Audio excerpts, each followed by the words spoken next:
विदर्भ में किसानों की आत्महत्या की घटनाएं लगातार बढ़ रही हैं। प्राकृतिक आपदा, सूखा और सही बाजार भाव न मिलने से किसान परेशान हैं, जिससे कई किसान आत्महत्या कर रहे हैं। हाल ही में अमरावती जिले के वाठोड़ा के एक किसान ने जहर खाकर आत्महत्या कर ली है। अमरावती जिले के मखा वाठोड़ा 900 की आबादी वाला एक गांव है। यह कृषि अधिकांश नागरिकों का मुख्य व्यवसाय भी है। इनमें अशोक कवितकर का 2 एकड़ खेत है। उनकी 3 बेटियां हैं, इनमें से एक की शादी हुई है। किसान पिछले 3 वर्षों से आर्थिक बदहाली, बढ़ते कर्ज से परेशान है, जिससे किसान लंबे समय से तनाव में रहा और अंत में किसान ने जहर खाकर आत्महत्या कर ली। अशोक के आकस्मिक निधन के बाद उसके घर में कोई कमाऊ पुरुष नहीं बचा, लिहाजा उनके परिवार पर आर्थिक मुसीबतों का पहाड़ टूट गया है। आम्हाला काहीच माहित नाही. ते आले लोक धावले म्हणून आम्ही त्याच्याच मागे गेलो. तर त्यांनी मग दवाखान्यात नेलं. लोकांनी दवाखान्यात नेलं धामणगावले. मग अमरावतीला नेलं. अमरावतीला नेल्यावर असे म्हणजे अर्धा घंटाच राहिले. तिथून मग गोंडेकडे नेलं. मग ते पाहून अर्धा घंटे तिथं असे म्हणजे वाचलेच नाही, तर तिथं डेट झाली. म्हणजे आई, बाबा, ताई, मी राहत होते. वाद नाही, काही नाही. इतके प्रेमळ होते. आईला तर खूपच प्रेम देत होते. तर आम्हाला पण घरी काहीच नाही, म्हणजे असं घरीचा काहीच वाद नव्हता. त्यांना काही असा वाद होता म्हणून असं केलं बा, असं काहीच नव्हतं. त्यांच्या मनात कोणचा विचार आला, कोणचा नाही, काय काही समजलंच नाही. ते टेन्शनमध्ये होते. आता लग्नाला जा लागते बा म्हणून मला सोबत नेलं. तुम्हाला पसंत नाही तर मी येते म्हटलं. माझ्या चॉईसने त्यांना कपडे, चप्पल सगळं वगैरे करून दिलं. मेहंदी लावून दिली डोक्याला. म्हणजे त्यांची पूर्ण तयारी करून दिली ती. आता ते म्हणे लग्नावर येतो म्हणे. आता आपण म्हणे कापूस आहे ते वेचून टाकू म्हणे. सकाळी उठले, काही माहीतच नाही पडलं. त्यांनी काय सांगितलंही नाही घरी का रात्री का असं आहे, काहीच सांगितलं नाही. आमच्यापाशी नाही तर आईपाशी सांगितलं नाही. कर्जामुळं म्हणजे टेन्शनमुळं खूप कर्ज होतं त्याच्यावर. त्याचं म्हणजे आम्ही समोर दिसत होतो दोघी बहिणी का नाही. माझ्या मुलीचं लग्न व्हायचं आहे. टेन्शन खूप आलं होतं त्याच्यावर. शेतात पिकत नव्हतं. खूप इम्प्रेशन आलं होतं त्याच्यावर. एकीचं लग्न झालं. एकीचं लग्न झालं असून त्यांचंच पूर्ण देणं बाकी आहे अजूनपर्यंत 2 वर्षापासून. पुन्हा 2 मुली त्यांच्या लग्नाचे. आता ही एक पुन्हा यावर्षी लग्न करायचं असं ठरलं होतं त्यांचं ठरलं असून आता यावर्षी उत्पन्न झालं नाही. काय करायचं काय नाही, म्हणजे आता यावर्षी बा लग्न कसं करायचं हे त्यांना म्हणजे सुचत नव्हतं आणि कळेनासं झालं होतं. पश्चिम विदर्भ के अशोक जैसे कई किसानों ने लगातार प्राकृतिक आपदा और कर्ज के कारण आत्महत्या कर रही हैं। पश्चिम विदर्भ में पिछले साल जनवरी से नवंबर के बीच 1056 किसानों ने आत्महत्या की। उनमें अमरावती में सबसे अधिक 331 किसानों ने खुदकुशी की है। विभाग में 1056 किसान आत्महत्याओं में से 397 मामले पात्र हैं और 345 किसान आत्महत्या अपात्र हैं।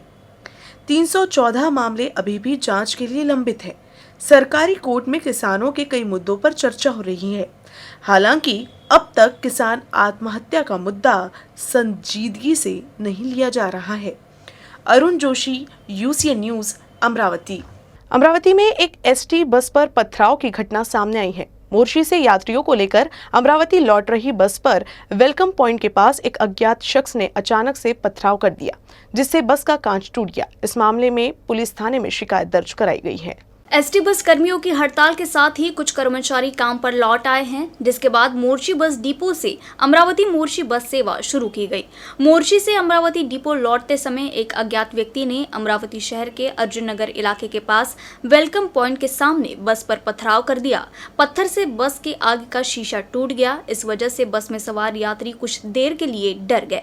विभागीय नियंत्रक श्रीकांत गभाने ने बताया कि घटना की सूचना गाड़गेनगर पुलिस थाने को दी गई। राज्य सरकार द्वारा वेतन वृद्धि की घोषणा के बाद भी एसटी कर्मचारी एसटी महामंडल को राज्य सरकार में विलय की मांग पर अड़े हुए हैं। इसी का नतीजा है कि पिछले 1 महीने से एसटी कर्मचारियों की हड़ताल जारी है। अब इस बीच इस तरह से पथराव की घटना होने से मामले को गंभीरता से देखा जा रहा है। नागपुर मुंबई समृद्धि महामार्ग की वजह से अमरावती जिले में कुछ किसानों को काफी नुकसान हुआ है।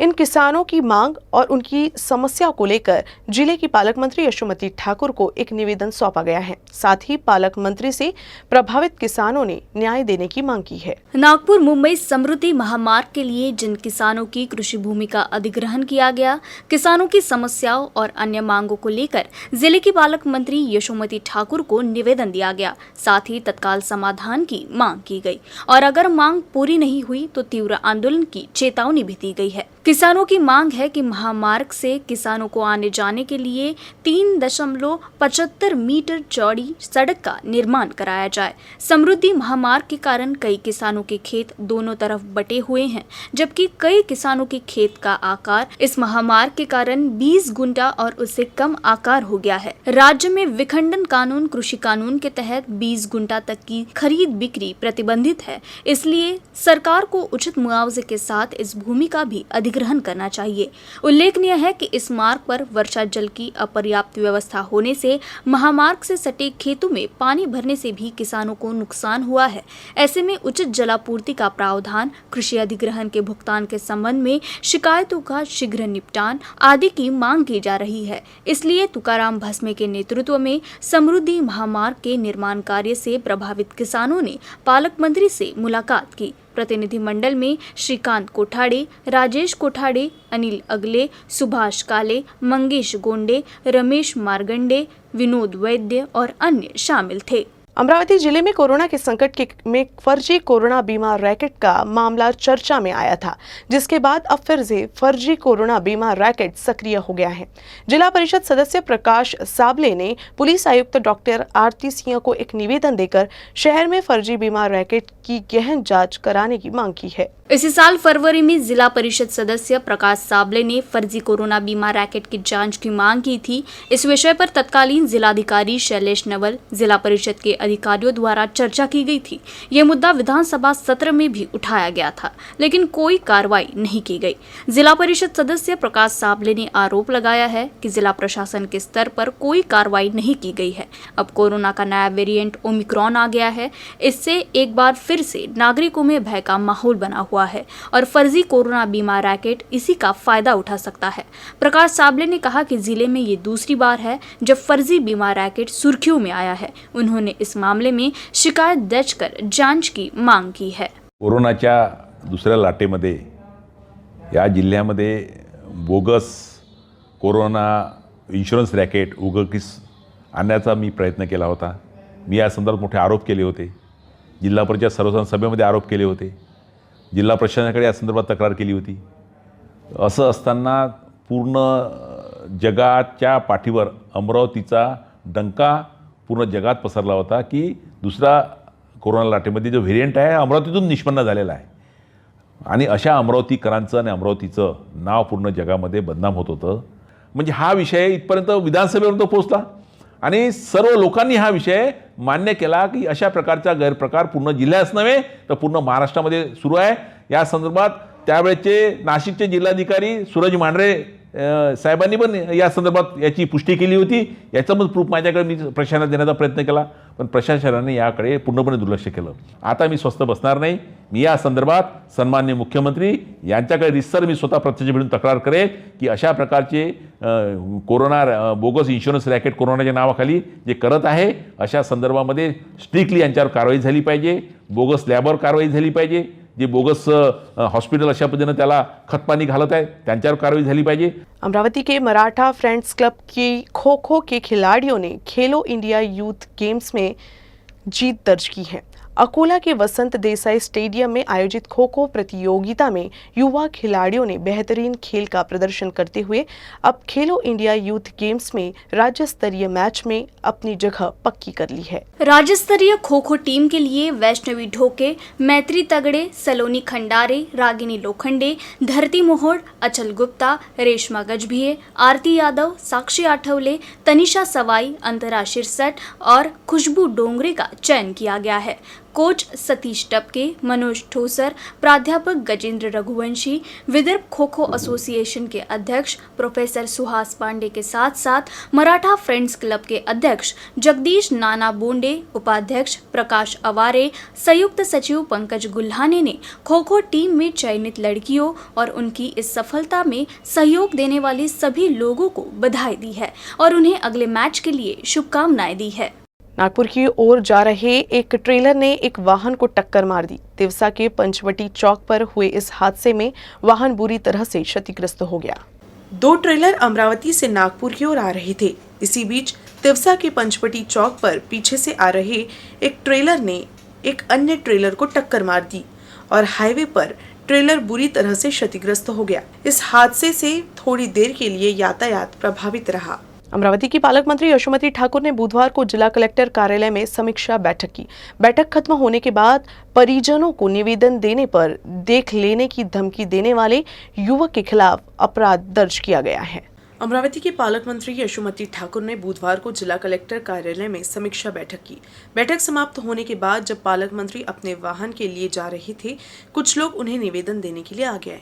वहीं ओबीसी महासभा के प्रदेश अध्यक्ष प्रवीण गढ़वे अपने कुछ सहयोगियों के साथ उपस्थित थे. एसटी कर्मी पिछले 1 महीने से भूख हड़ताल पर हैं. अपने निवेदन में प्रवीण गढ़वे ने मांग की कि सरकार को इन पर संज्ञान लेना चाहिए और समाधान निकालना चाहिए. लेकिन बिना किसी को जाने अचानक ही प्रवीण और पालक मंत्री के बीच जुबानी जंग शुरू हो गई और पालक मंत्री का पारा चढ़ गया, जिसके बाद पालक मंत्री ने गाड़गे नगर पुलिस थाने में शिकायत दर्ज कराई. इस संदर्भ में पुलिस ने मामला दर्ज कर लिया है. अमरावती जिले के तिवसा निर्वाचन क्षेत्र के वाघोली के किसानों को न्याय दिलाने में पालक मंत्री एडवोकेट यशोमती ठाकुर सफल रही. रतन इंडिया पावर प्लांट की धूल से प्रभावित किसानों को मुआवजा दिया गया है. अमरावती तहसील में नांदगांव पेट के पास वाघोली में किसान पिछले 3 वर्षों से पीड़ित है. रतन इंडिया पावर प्लांट की वजह से इन किसानों के खेतों में धूल उड़ रही है. इस धूल के कारण किसानों को भारी नुकसान हो रहा था और उनकी फसल नष्ट हो गई थी. इस संबंध में किसान बार बार जिला पालक मंत्री एडवोकेट यशोमती ठाकुर से शिकायत कर रहे थे, जिसके बाद उनकी मांगों का खुद पालक मंत्री ने अपने स्तर पर संज्ञान लिया और 6 किसानों को करीब 3,08,000 रुपए मुआवजा दिया गया. पालक मंत्री एडवोकेट यशोमती ठाकुर ने किसानों को मिल रही सहायता पर संतोष जताया है. रतन इंडिया पॉवर प्लांट हे माझ्या मतदारसंघामध्ये नांदगाव पेठमध्ये आहे आणि त्या ठिकाणी ॲशेसमुळे भरपूर शेतकऱ्यांचं नुकसान होत होतं. काही वर्षापासून त्या शेतकऱ्यांना कम्पेन्सेशन मिळालेलं नव्हतं, पण आज त्यांना भरपूर कम्पेन्सेशन मिळालेलं आहे आणि याचा आनंदही आहे. आताच त्याचं डिस्ट्रीब्युशन शेतकऱ्यांना कंप्लीट केलं. अमरावती जिले के चिखलदरा में एशिया का सबसे बड़ा स्काई वॉक बनाने का प्रस्ताव है. हालांकि बीते कई महीने से स्काई वॉक का काम रुका हुआ है, जिसे जल्द शुरू करने की मांग सांसद नवनीत राणा ने की है. लोकसभा में दिए गए बयान में सांसद राणा ने स्काई वॉक पर रुके हुए काम को तत्काल शुरू करने की मांग की है. साथ ही उन्होंने संजय गांधी नगर, लुम्बिनी नगर के निवासियों को पट्टे और मकान देने की मांग की है. महोदय, आपका बहुत बहुत धन्यवाद. हमारे क्षेत्र में एक संजय गांधी नगर और लुम्बिनी नगर है जो फॉरेस्ट के ही क्षेत्र में आता है, पर पिछले 70 से 80 साल से वहाँ पर 2 से 3 हज़ार लोगों की बस्ती है. वहाँ पर सरकार उन्हें ऑल्टरनेट जगह देने को फॉरेस्ट डिपार्टमेंट को तैयार है. सिर्फ अगर इनिशिएटिव लेके फॉरेस्ट डिपार्टमेंट में उस पर काम किया तो जल्द से जल्द उन्हें PR कार्ड मिलेगा और जितनी भी सरकारी योजनाएं हैं, घरकुल से लेके प्राइम मिनिस्टर पंतप्रधान आवास योजना, वो भी उनको उसकी सुविधाएं मिलेंगी. सर, फॉरेस्ट से और एक छोटा सा प्रश्न है मेरा और फॉरेस्ट डिपार्टमेंट से स्काई वॉक, एशिया का 3rd single largest sky walk बन रहा है, उसका काम ऑलमोस्ट 80% काम हो भी चुका है चिकलदारा तालुके में। पर फॉरेस्ट के नोडल ऑफिसर जो हमारे नागपुर में बैठते हैं वो कहते हैं ये हमारे फॉरेस्ट से ऊपर जा रहा है, ऊपर जाने के वजह से उसकी बहुत सारी फॉर्मेलिटीज आपको पूरी करनी पड़ेंगी। पर सर उसमें 70% काम हो चुका है, सरकार के पैसे लग चुके हैं और वो बोलता है कि उसके ऊपर से आप स्काई वॉक लेके नहीं जा सकते, उसकी फॉर्मेलिटी पूरी कीजिए। फिर तो ऐसे जितनी भी फ्लाइट छूटती हैं उन्हें सबको बंद कर देना चाहिए। मैं आपसे विनंती करूंगी फॉरेस्ट डिपार्टमेंट से कि उसे जल्द से जल्द उसका काम पूर्ण किया जाए, कारण कि सरकार के पैसे लगे और वहां पे टूरिज्म बढ़ेगा, मेरे क्षेत्र के आदिवासी लोगों को वहां पर बहुत सारा रोजगार मिलेगा। सर बहुत बहुत धन्यवाद। कई बार निवेदन देने और 2 वर्ष का बकाया वेतन देने की मांग पर अड़े कर्मचारियों ने अनिश्चितकालीन आंदोलन का आह्वान किया है। धार्मिक परियोजना कार्यालय ने मेलघाट के दुर्गम क्षेत्र में रहने वाली और वहां के परियोजना स्तरीय आश्रम विद्यालय में अपने कर्तव्यों का निर्वहन करने वाले वेतनभोगी कर्मचारियों के साथ जानबूझकर अन्याय किया है। पिछले 2 साल से अब तक मानदेय का भुगतान नहीं किया गया है। इसके अलावा नए नियुक्त आदेश जारी करने में भी देरी की जा रही है। यही कारण है कि आदिवासी विकास विभागीय 3य और 4th श्रेणी रोजंदारी कृति समिति के नेतृत्व में धारिणी के परियोजना कार्यालय के समक्ष 6 दिसंबर से अनिश्चितकालीन आंदोलन का आह्वान किया गया है। वेगवेगळ्या आमच्या प्रकल्पामध्ये वेगवेगळ्या पदावर रिक्त पदावर प्राथमिक माध्यमिक उच्च माध्यमिक शिक्षक हे कार्यरत आहेत। विद्यार्थ्याची गुणवत्ता वाढीसाठी आमची सेवा घेण्यात येते, तरी वेगवेगळ्या प्रकल्पात आदेश निर्गमित करण्यात आले आहेत, तरी धारणी प्रकल्पात अद्याप आदेश निर्गमित करण्यात आले नाही। त्यामुळे आम्ही या ठिकाणी आंदोलनाकरता बसलेलो आहोत। आमची विनंती आहे की लवकरात लवकर आदेश देऊन आम्हाला सेवा देण्याची संधी देण्यात। न्यूज रूम से बस इतना ही। खबरों का सिलसिला यूं ही चलता रहेगा। आप देखते रहिएगा UCN न्यूज अमरावती।